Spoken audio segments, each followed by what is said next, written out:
The senator from Illinois.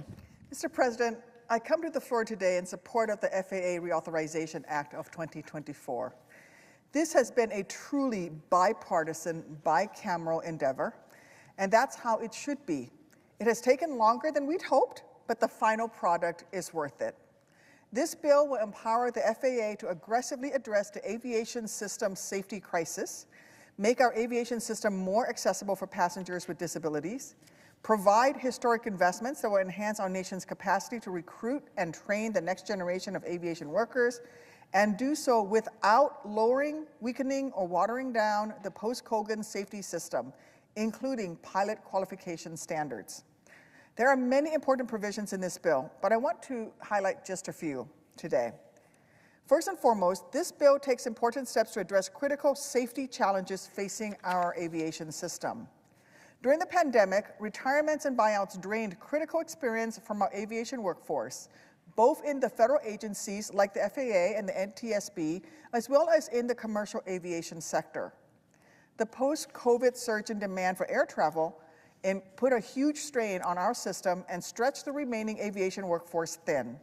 Near misses and close calls became so frequent that the FAA was forced to convene a safety summit. Despite this, the close calls keep happening over and over and over again. Just last week, a Swiss Air flight had to abort takeoff at JFK when 4 other planes were crossing the runway at the same time. The week before that, a Southwest jet crossed the runway at National Airport right as a JetBlue flight was starting its takeoff roll. The need for Congress to act is urgent, and this bill takes important steps to address safety-critical challenges. Importantly, our bill also preserves an important pillar of the post-Colgan safety system, the 1,500-hour rule for first officer flight training. As both a commercial and a private pilot, I know how critical real-world experience is in the cockpit. It can mean the difference between life and death. As demand for air travel continues to grow, we will continue to need more pilots. But putting safety first demands that Congress always reject industry efforts to lower pilot qualification standards. And that's why I worked so hard to make sure that our bill left the 1,500-hour rule intact.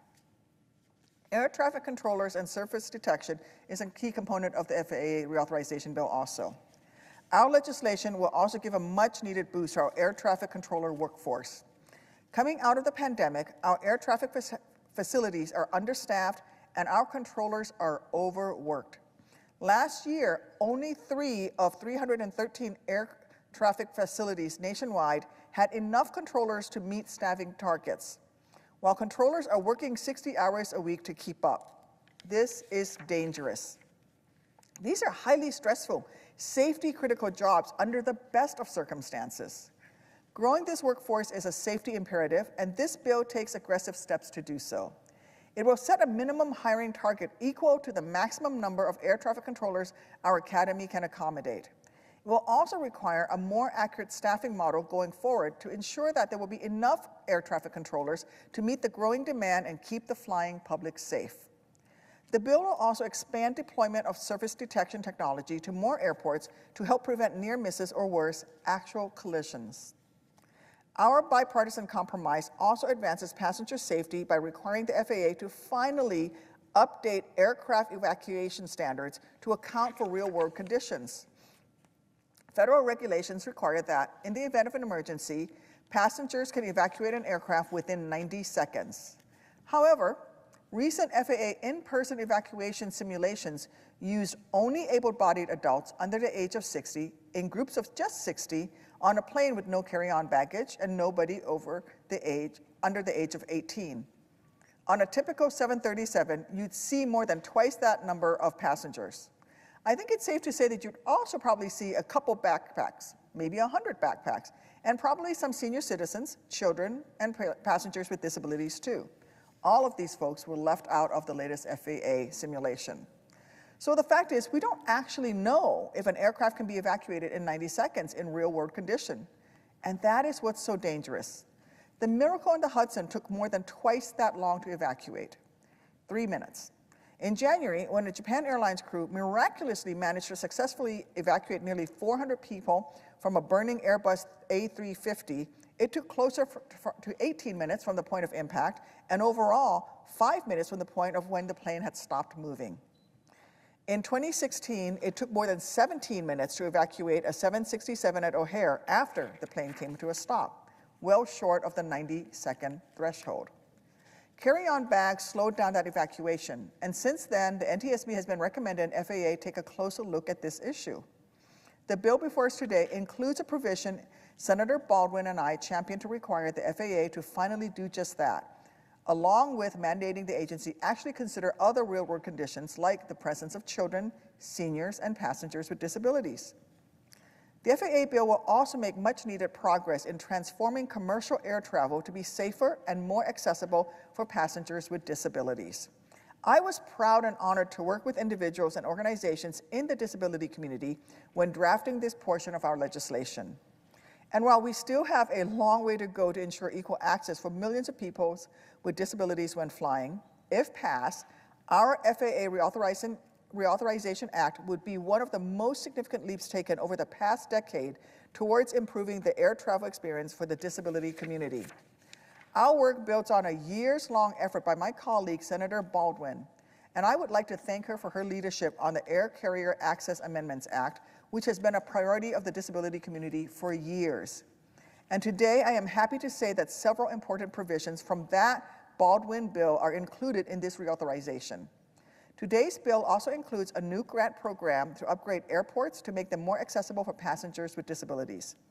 2 bipartisan bicameral bills are also included: the Mobility Aids on Board Improve Lives and Empower All Act, or MOBILE Act, which I worked on with Senator Thune and Representatives Steve Cohen and Peter Stauber, and the Prioritizing Accountability for Aviation Consumers Act, which I worked on with Senator Fisher and Representatives Steve Cohen and Brian Fitzpatrick.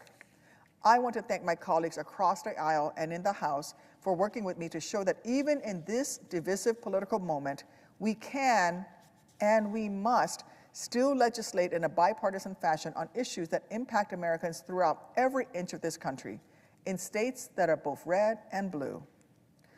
This bill will also help grow the next generation of pilots, aviation mechanics, and aviation manufacturing technical workers by expanding the FAA's Aviation Workforce Development Grant Program. This is critical to meet future demand, which is expected to grow tremendously. The FAA estimates the 696 million mainline enplanements we saw in 2023 will grow to more than 1.1 trillion enplanements by 2044. I want to thank Senators Moran, Klobuchar, Thune, Kelly, Fisher, Warnock, and Capito for working with me to secure the highest level of investments forever for these grants. I want to give a special thanks to Senator Moran, who has been such a pleasure to work with, and also to my colleagues in the House, and especially to our chairwoman of the committee, who has been so generous in working with me as the subcommittee chair. While this initiative may be relatively new, in its short history, it has already proven incredibly popular with educational training institutions, with demands for training grants vastly outstripping supply.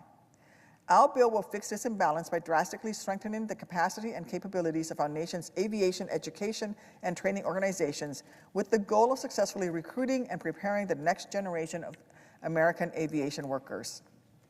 Before yielding, I want to say a brief word about Boeing, a company with a proud heritage in American aviation. This bill does not fully address the many vexing issues that have come to light since a door plug blew out of an Alaska airline flight mid-air in January of this year. Congress must look more closely at these issues and assess what additional legislation may be needed. As Chair Cantwell has indicated, we will be conducting vigorous oversight. But that will take time, and this bill contains urgently needed fixes to address imminent safety risk. We must not delay passage of this FAA reauthorization while we continue our oversight of Boeing and all aviation manufacturers. So let's pass this bill, and I yield the floor. Thank you.